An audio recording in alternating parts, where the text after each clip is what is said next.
नमस्कार, India news Haryana पर आप देख रहे हैं 22 जिले 22 खबर और मैं हूं आपके साथ आयुष चित्रांश। बीजेपी प्रदेश अध्यक्ष ओपी धनखड़ कुरुक्षेत्र में बीजेपी कार्यकर्ताओं के प्रशिक्षण शिविर में पहुंचे, जहां पर ओपी धनखड़ ने कहा कि प्रदेश में आजादी के अमृत महोत्सव के तहत पहले अटल बिहारी वाजपेयी का जन्मोत्सव मनाया जाएगा और उसके बाद सुभाष चंद्र बोस के जन्म दिवस पर पूरे प्रदेश में कार्यक्रमों का आयोजन होगा। ओपी धनखड़ ने कहा कि बीजेपी का किसानों से कोई मतभेद नहीं है। बीजेपी किसानों के लिए कल्याणकारी योजनाएं चला रही है। पंजाब में किसानों के रेल ट्रैक जाम करने पर ओपी धनखड़ ने कहा कि पंजाब सरकार को किसानों की मांगों को मानना चाहिए। केंद्र सरकार उनकी मांगों को पहले ही मान चुकी।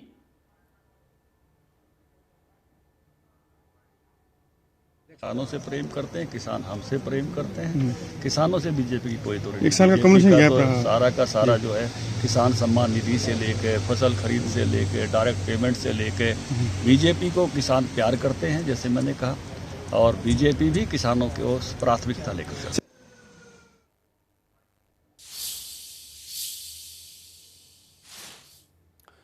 तो वहीं साइबर सिटी गुरुग्राम में 100% लोगों को वैक्सीनेशन करने के लिए वैक्सीन की दोनों डोज लग चुकी हैं और ऐसा करने वाला गुरुग्राम एनसीआर का पहला जिला बना है। प्रदेश में गुरुग्राम इस पर अव्वल नंबर पर रहा है।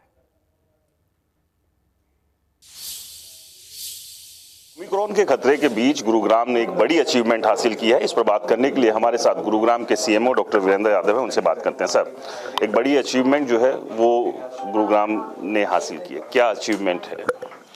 आज अगर गुड़गांव की बात करें तो हम जो एलिजिबल पॉपुलेशन थी, यानी 18 साल से ऊपर की जो पॉपुलेशन थी भारत सरकार के डेटा के हिसाब से, उस पॉपुलेशन का हमने एक माइलस्टोन अचीव किया है कि यानी सेकंड डोज भी 100% उस पॉपुलेशन को लग चुकी है। लेकिन जो कि पहली डोज हमारी 128% के आसपास है, तो अभी हमें वैक्सीनेशन का काम आगे भी जारी रखना पड़ेगा। यानी कि ये मान के चलें कि गुरुग्राम जो है पहली और दूसरी डोज को लेकर पूरी तरह से वैक्सीनेटेड हो चुका है। हाँ, एक तरह से जो एलिजिबल पॉपुलेशन का था वो हमने टारगेट हासिल कर लिया है। लेकिन जैसा मैंने बताया कि यहाँ माइग्रेटरी पॉपुलेशन या ट्रेवलर्स या बाहर के इंडस्ट्री वर्कर्स बहुत हैं। हो सकता है कि अभी एक सर्वे करने की जरूरत है हमें। हम एक पॉपुलेशन सर्वे करके देखेंगे, उसमें जो लोग अनवैक्सीनेटेड होंगे अगर स्टिल, तो उनको वैक्सीनेट किया जाएगा, चाहे ये 100% से ज़्यादा सेकेंड डोज भी लगे लोगों को। अगर नंबर्स की बात करें तो कुल कितनी डोज अभी तक लगी है और उसमें से पहली और दूसरी की अगर संख्या की बात करें तो वो कितनी है? अगर नंबर्स की हम टोटल बात करें, टोटल डोजेज अभी तक गुड़गांव में 41,28,596 लग चुकी हैं। पहली डोज इसमें 23,19,720 हैं और दूसरी डोज 18,08,876 हैं। तो मैं यहाँ आपको बताना चाहूँगा, हमारी जो एलिजिबल पॉपुलेशन थी उसका टारगेट था 18,03,655। तो यानी उससे ज़्यादा जो है हमारी डोजेज लग चुकी हैं। पहली डोज की अगर बात करें 128%, दूसरी डोज की हम बात करें तो वो तकरीबन 100.3% के करीब लग चुकी है। शहरी पॉपुलेशन की बात करें और ग्रामीण पॉपुलेशन की बात करें तो कितना हम अचीव कर चुके हैं वहाँ पर? दोनों में ऑलमोस्ट बराबर है। लेकिन अभी आपको, क्योंकि थोड़ा सा रिसेंटली गुड़गांव में आपको मालूम है कि मानेसर और ये एरियाज जो हैं शहरी और रूरल और अर्बन क्षेत्र बदले हैं, तो संभवतः मैं एग्जैक्ट वो नहीं बता पाऊंगा कि फिगर कितना। लेकिन क्योंकि अब गुड़गांव में ऑलमोस्ट शहरी और अर्बन क्षेत्र में काफ़ी चेंज आया है मानेसर की MCM डिक्लेयर करने की वजह से, तो ऑलमोस्ट बराबर के करीब हैं दोनों में वैक्सीनेशन। लेकिन डेफिनेटली कुछ परसेंटेज अर्बन एरिया में ज़्यादा है वैक्सीनेशन। जिले के तौर पर बात की जाए, हरियाणा में तो पहले नंबर पर है ही वैक्सीनेशन के मामले में। देश में अगर बात करें तो कहाँ हम स्टैंड करते हैं? देश में भी संभवतः हम पहले नंबर पर हैं। जिन जिलों की अगर हम बात करें पॉपुलेशन 25 लाख से ज़्यादा है, उन जिलों के हिसाब से हमारी वैक्सीनेशन न केवल प्रदेश में बल्कि देश में भी पहले स्थान पर है, जिसने सेकेंड डोज भी 100% एक एलिजिबल पॉपुलेशन की हासिल की।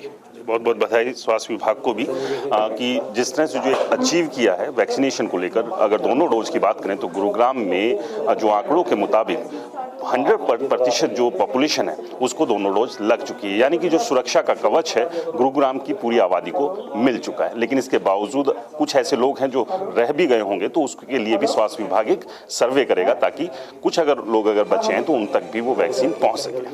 गुरुग्राम से राज वर्मा, इंडिया न्यूज। तो वहीं सोनीपत में इन दिनों स्वास्थ्य विभाग हेल्थ आईडी कार्ड बनाने को लेकर लगातार काम कर रहा है। जिले में 1,650 हेल्थ आईडी कार्ड बन चुके हैं, डिजिटल हेल्थ मिशन के तहत सरकार हर व्यक्ति का यूनिक हेल्थ कार्ड बना रही है। यह हेल्थ कार्ड बिल्कुल आधार कार्ड की तरह ही डिजिटल कार्ड है। आधार कार्ड से कनेक्ट होता है और आईडी क्रिएट होने के बाद सेहत से जुड़ी पूरी जानकारी इसमें दर्ज होगी। डॉक्टर मरीज की मेडिकल हिस्ट्री का इससे पता लगा सकते हैं। जिला नोडल अधिकारी और डिप्टी सीएमओ ने बताया है कि हेल्थ कार्ड बहुत ही महत्वपूर्ण है, जिससे मरीज का पूरा डाटा इसमें रहता है। कम्युनिटी स्वास्थ्य ऑफिसर और स्टाफ नर्सेज इसके लिए लगाए गए हैं जो हेल्थ कार्ड को बना रहे हैं। सिविल हॉस्पिटल के अलावा सभी पीएचसी और सीएचसी और कम्युनिटी सेंटर्स पर ये हेल्थ कार्ड बनाए जा रहे हैं। हरियाणा में आयुष्मान भारत डिजिटल मिशन के तहत हेल्थ आईडीज़ बन रही हैं और हेल्थ आईडीज़ बड़ी इम्पॉर्टेंट है। उसमें आपका सारा कंप्लीट डाटा आ जाता है कि उसमें आपका ब्लड प्रेशर चेक होता है, शुगर चेक होता है, आपका BMI चेक होता है। उससे आपका ये पता लगता है कि बॉडी किस लेवल पर जा रही है, कि आपको वेट कम है, वेट ज़्यादा है। और प्लस आपकी जब सारी की सारी स्क्रीनिंग होती है तो उससे आपका पता लग जाता है कि आप किसी बीमारी से तो ग्रसित नहीं। तो फरीदाबाद के सबसे बड़े अस्पताल बादशाह खान में मरीजों को दवाई के लिए बाहर भेजा जा रहा है। अस्पताल में दवाइयों का पूरी तरह से टोटा है। इलाज कराने आए लोग जब दवाइयां लेने के लिए सिविल अस्पताल के स्टोर पर जाते हैं तो वहां से उन्हें मायूस होकर लौटना पड़ता है। ना चाहते हुए भी उनको दवाइयां बाहर से ही खरीदनी पड़ती हैं। मरीजों का यह कहना है कि स्टोर पर कभी पूरी दवाइयां नहीं मिलती, उनको हमेशा दवाइयां बाहर से भी लेनी पड़ती हैं। अस्पताल में भ्रष्टाचार का बोलबाला है। घंटों लाइन में लगने के बाद सिर्फ एक दवा मिलती है। अस्पताल के पीएमओ ने कहा है कि कुछ दवाइयां यहाँ उपलब्ध नहीं है, लेकिन 1-2 दिन में सभी दवाइयां उपलब्ध हो जाएंगी। उनका प्रयास ये रहेगा कि किसी भी मरीज को किसी तरह की परेशानी ना हो। दिमाग में देखो खजली हो रही है, बाकी जो है पूरे शरीर में दाना दाना हो रहा है और जो है बाकी दवाइयाँ जो है। खुजली की दवाई लेने पहुंचे थे आप? दवाई नहीं मिल पाई आपको? नहीं, खाने की मिली है और बाकी जो है नहाने धोने वाला साबुन है, क्रीम है, 370 रुपये मेरे को जो है बाहर से मिला है। ये क्या ये लापरवाही ज़्यादा दिखा रहे हैं। दवाई का ले लो या फिर आप कोई चेकअप डॉक्टर लिख देते हैं तो सीधा कह देते हैं मशीन खराब है। इतना बड़ा हॉस्पिटल है, यहाँ पे मशीन रिपेयर नहीं हो रही है। इतनी तरक्की कर ली है हिंदुस्तान ने, मगर आज भी गरीब आदमी परेशान है। वो है नहीं कहीं ना कोई बाहर से ले लो, हमारे पास नहीं है। तो हरियाणा में बढ़ते प्रदूषण को लेकर के एनजीटी के आदेश पे खनन कार्य बंद हैं, जिससे खफा और परेशान क्रेशर मालिक और मजदूर भिवानी में सैकड़ों की संख्या में सड़कों पर उतरे और सरकार को 2 दिन का अल्टीमेटम दिया।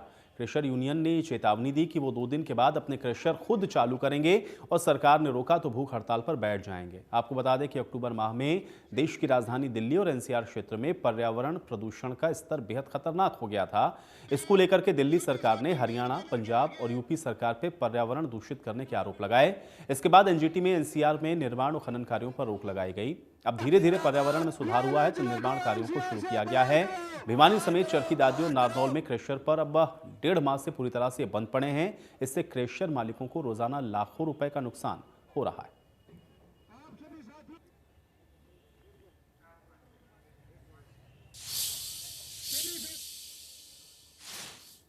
तो करीब 1 साल से बंद पड़े रामायण टोल प्लाजा को जल्द ही शुरू होने की उम्मीद है, लेकिन अब टोल और कई दिनों तक शुरू होता हुआ नजर नहीं आ रहा। टोल के आसपास के गांव के लोगों ने टोल पे धरना देने का ऐलान कर दिया है। ग्रामीण आसपास के गांव के लोगों का टोल माफ करने की मांग को लेकर धरने पर बैठे हैं। पहले जिस कंपनी के पास रामायण टोल प्लाजा का ठेका था, उसने टोल के आसपास के 5 गांव के लोगों का टोल फ्री किया था, लेकिन किसान आंदोलन के बाद अब नई कंपनी को टोल का कॉन्ट्रैक्ट दिया गया है। लोगों का कहना है कि देपल और भागाना गांव भी टोल से कुछ ही दूरी पर हैं, इसलिए इन गांवों का भी टोल माफ किया जाना चाहिए।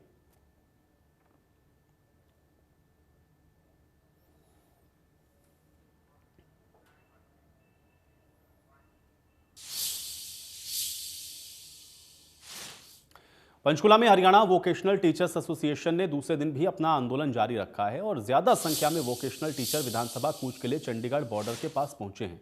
पुलिस ने प्रदर्शनकारियों पर वाटर कैनन के साथ लाठियों से भी लैस नजर आई है। इंडिया न्यूज संवाददाता अमित शर्मा की ये रिपोर्ट देखिए।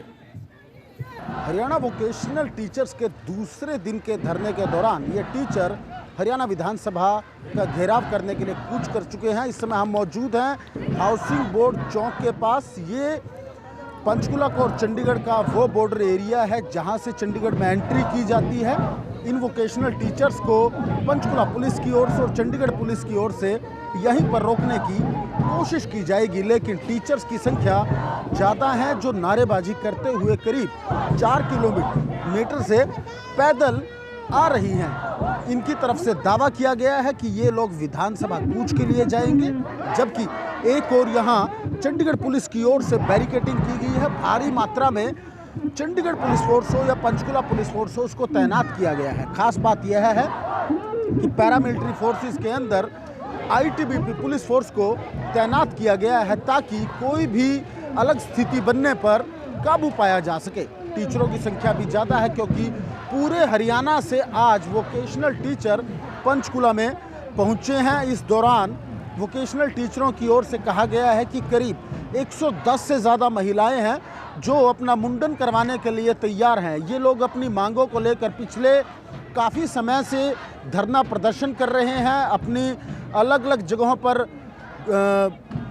मेमोरेंडम दिए गए हैं, विधानसभा क्षेत्र हो, लोकसभा क्षेत्र हो या फिर यूं कहें जो प्रशासनिक अधिकारी हों, उन सभी को अपनी ओर से मांग पत्र सौंपा जा चुका है। उसके बाद अब ये विधानसभा कूच के लिए आई हैं क्योंकि विधानसभा का सेशन चल रहा है। ऐसे में सरकार पर प्रेशर बनाने की ये नीति इन टीचर्स की ओर से अपनाई जा रही है। अभी हाल ही में कुछ समय पहले हरियाणा प्रदेश कांग्रेस की अध्यक्ष कुमारी शैलजन टीचर्स के बीच पहुंची थी, जिन्होंने अपना खुला समर्थन इन टीचर्स को दिया है, जिसके बाद ये लोग यहाँ पर धरना प्रदर्शन करते हुए चंडीगढ़ के बॉर्डर पर पहुँच गए हैं। ऐसे में इन टीचर्स पर वाटर कैनन का इस्तेमाल किया जा सकता है क्योंकि वाटर कैनन को यहाँ पर हरियाणा पुलिस की ओर से और चंडीगढ़ पुलिस की ओर से मंगवाया गया है। करीब 4 से ज़्यादा वाटर कैनन को तैनात किया गया है। इसके अलावा 800 से ज़्यादा पुलिसकर्मी और पैरामिलिट्री फोर्सेस लगाई गई हैं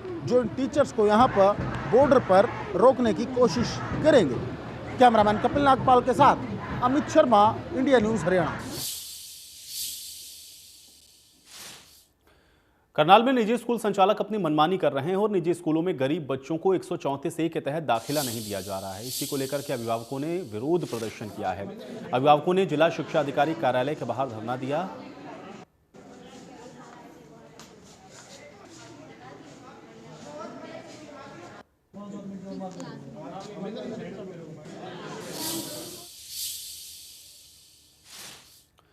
तो अंबाला सेंट्रल जेल की महिला कैदी भी अब बेहद जल्द जेल में रेडियो जॉकी की भूमिका में आपको नजर आएंगी। जेल की महिला ब्लॉक में महिला कैदियों को रेडियो जॉकी की ट्रेनिंग देने का प्रस्ताव है। आपको बता दें कि इस साल जेल में जेल रेडियो की शुरुआत की गई है। इसके बाद महिला कैदियों ने भी रेडियो के संचालन की इच्छा जताई। पहले चरण में 6 महिला कैदियों को रेडियो जॉकी की ट्रेनिंग देने का प्रस्ताव है।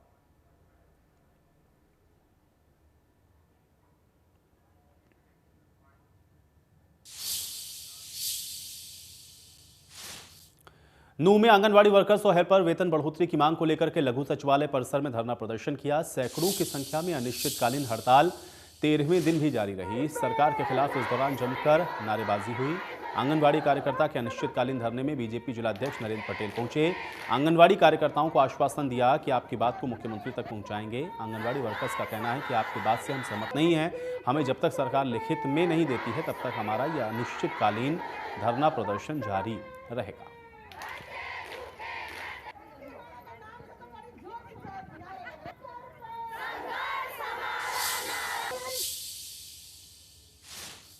फतेहाबाद के बोडिया खेड़ा स्थित राजकीय महाविद्यालय कॉलेज के बाहर छात्रों के 2 गुटों में झगड़ा हो गया और यह झगड़ा इतना बढ़ा कि एक दूसरे में मारपीट होने लगी। मौजूद लोगों ने किसी तरह से वहां से लड़कियों को अलग किया, लेकिन बस स्टैंड में 2 लड़कियां हाथों में डंडे लेकर लड़कियों की तलाश करती रहीं। अब लड़कियों के डंडे लहराने का सीसीटीवी फुटेज भी सामने आया है। सीसीटीवी फुटेज सामने आने के बाद पुलिस हरकत में आई। बस स्टैंड में मौजूद लोगों ने बताया कि लड़की अपने हाथों में डंडे लेकर घूम रही थी और किसी अन्य लड़कियों की तलाश में थी। बताया ये भी गया है कि कॉलेज के बाहर कुछ लड़कियों का आपस में झगड़ा हुआ और इसी झगड़े का बदला लेने के लिए कुछ लड़कियां हाथों में डंडे लेकर के फतेहाबाद में अन्य लड़कियों को ढूंढते हुए नजर आई और इसी के चलते बस स्टैंड में अफरा तफरी का माहौल बन गया।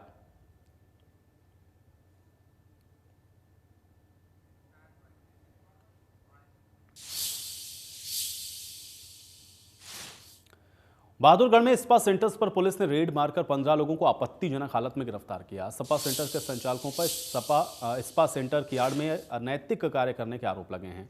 पुलिस ने इस मामले में 3 अलग-अलग एफआईआर दर्ज की हैं। शहर थाना प्रभारी विजय कुमार ने बताया है कि पिछले 1 साल में बहादुरगढ़ शहर में 1 दर्जन से ज़्यादा स्पा सेंटर खुले हैं। उन्हें शिकायत ये मिली थी कि इन स्पा सेंटर्स में मसाज के नाम पे अनैतिक कार्य होते हैं और इसी के चलते पुलिस ने एक साथ कई स्पा सेंटर्स पर छापेमारी की। इस दौरान पुलिस ने 15 युवक युवतियों को आपत्तिजनक स्थिति में पाया, जिसके बाद पुलिस ने इनको गिरफ्तार किया।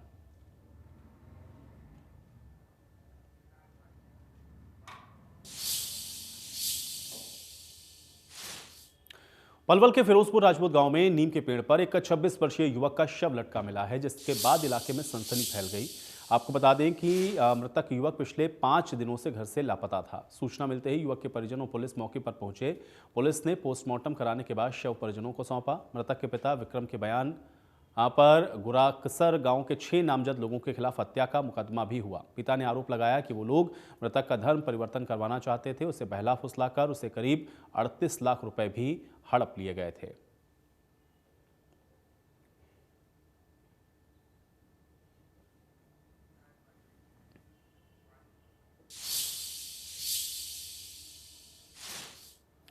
रेवाड़ी में महिलाओं के प्रति होने वाले अपराधों में कमी आने का नाम नहीं ले रही और इसी कड़ी में रेवाड़ी की जाटूसाना पुलिस ने एक ऐसे मनचले को गिरफ्तार किया है जिसने रविवार के दिन दहाड़े अपने घर में सो रही नाबालिग छात्रा के घर में घुसकर पहले तो छेड़छाड़ की और फिर विरोध करने पर उसकी लात घूंसों से पिटाई कर दी और मौके से फरार हो गया। पीड़िता के परिजनों की शिकायत पर बीती रात पुलिस ने आरोपी को गिरफ्तार किया। उसके खिलाफ पॉस्को एक्ट सहित विभिन्न धाराओं में मामला दर्ज किया गया है, जिसको आज कोर्ट में पेश किया गया।